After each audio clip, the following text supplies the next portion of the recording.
किसान भाइयों, आप सभी का स्वागत है। भिंडी, करेला और बैंगन में बोरर्स यानी जो फल में छेद करने वाले कीड़े हैं वह लगते हैं। इससे बचाव के लिए किसान भाइयों के द्वारा बहुत से ऐसे कीटनाशकों का प्रयोग किया जा रहा है जिसकी आवश्यकता नहीं है, जैसे क्लोरिंट्रोनिलप्रॉल, जिसको साधारण भाषा में हम कोराजन कहते हैं, और इसका इफ़ेक्ट 90 दिनों तक कोराजन का इफ़ेक्ट रहता है। भिंडी की जहाँ तक बात है, हर तीसरे दिन भिंडी तोड़ी जाती है, करेला तोड़ा जाता है और इसी तरीके से करेला के अलावा बैंगन भी ऐसे ही तोड़े जाते हैं। जब हम इस प्रकार के कीटनाशकों का स्प्रे करते हैं और इस भिंडी को, करेले को, बैंगन को कोई भी व्यक्ति खाता है तो उसके स्वास्थ्य को बहुत बड़ा नुकसान होता है। अगर हम देखें तो भिंडी में जो बोरर्स लगते हैं वो पौधे में नहीं लगते हैं, केवल जो ये फल लगता है इसमें ये बोरर लगते हैं, और फल जब हम 3-4 दिन में तोड़ ही देते हैं तो इस कीड़े का आगे रहना मुश्किल होता है।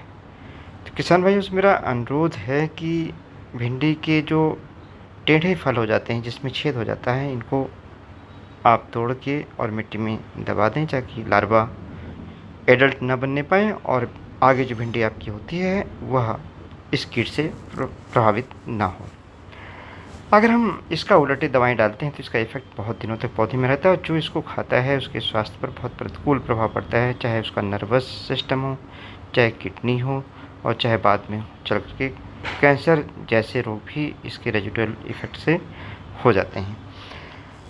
दूसरी ओर अगर हम देखें, जो कीट लगते हैं इनके नेचर में शत्रु उपलब्ध हैं, जैसे ट्राइकोग्रामा जो बोरर्स को रोकता है, लेडी बर्ड बीटल, बहुत सारे ऐसे कीट हैं जिनको ख़त्म कर देती है। पायरिल्ला को आप देखेंगे कि टेट्रास्टिकस पायरिल्ला को ख़त्म कर देता है। तो नेचर में इतने कीटों के एनिमी, शत्रु स्वयं उपलब्ध हैं जिनको लगातार नियंत्रित करते रहते हैं, किंतु किसान भाई इन सब चीज़ों को नियंत्रित करने के लिए दवाएं डालना चाहते हैं।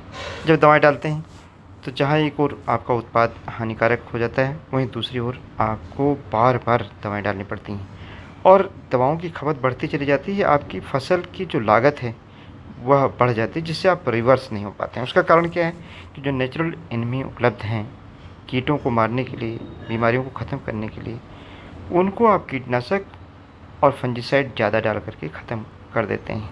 तो ऐसी दशा में आपकी फसल की लागत बढ़ जाती है, स्वास्थ्य को नुकसान होता है, ज़मीन को नुकसान होता है और आपके स्वास्थ्य को भी यह दवाएं कहीं ना कहीं असर करती हैं। तो किसान भाइयों, मेरा अनुरोध है कि ऐसी किस्में, चाहे भिंडी हो, बैंगन हो, करेला हो या अन्य फसलें जिसमें कीट और बीमारी कम लगती है, उसको उगाएं और नेचुरल तरीके से, यानी कल्चरल प्रैक्टिस से, साथ में मैकेनिकल प्रैक्टिस से अपनी भिंडी को तोड़ करके ऐसे कीटों का नियंत्रण करें, ना कि क्लोरोनिट्रोप्रॉल जैसी दवाएं यानी कोराजन जैसी दवाएं डालें जो स्वास्थ्य को बहुत ज़्यादा नुकसान पहुंचाती हैं। अगर हम गन्ने की बात करते हैं, गन्ने में इधर पश्चिमी उत्तर प्रदेश में काफ़ी कीटनाशकों का प्रयोग किया जाता है और किसानों के पास संसाधन हैं, वो बहुत सारे स्प्रे कर देते हैं। प्रायः यह देखा जा रहा है कि चहेटा बोरर आप देख लें या पोका बोइंग देख लें, इनका असर बहुत ज़्यादा कीटनाशकों के और फंजीसाइड के उपयोग के कारण बढ़ता हुआ चला जा रहा है। इसी क्षेत्र में बहुत सारे हमारे वेस्टर्न यूपी में किसान हैं जो प्राकृतिक खेती कर रहे हैं, जैसे एक किसान है हमारे देवेश आर्या जी, और इसी तरीके से और भी बहुत सारे किसान हैं जो कीटनाशकों का, फंजीसाइड्स का और एंटीबायोटिक्स का कोई प्रयोग नहीं कर रहे हैं। इसके बावजूद भी गन्ने जैसी फसल का उत्पादन भी उनके द्वारा किया जा रहा है, सब्जियों की खेती की जा रही है, फलों की खेती की जा रही है। तो आप भी कर सकते हैं। धन्यवाद। जय हिंद, जय भारत।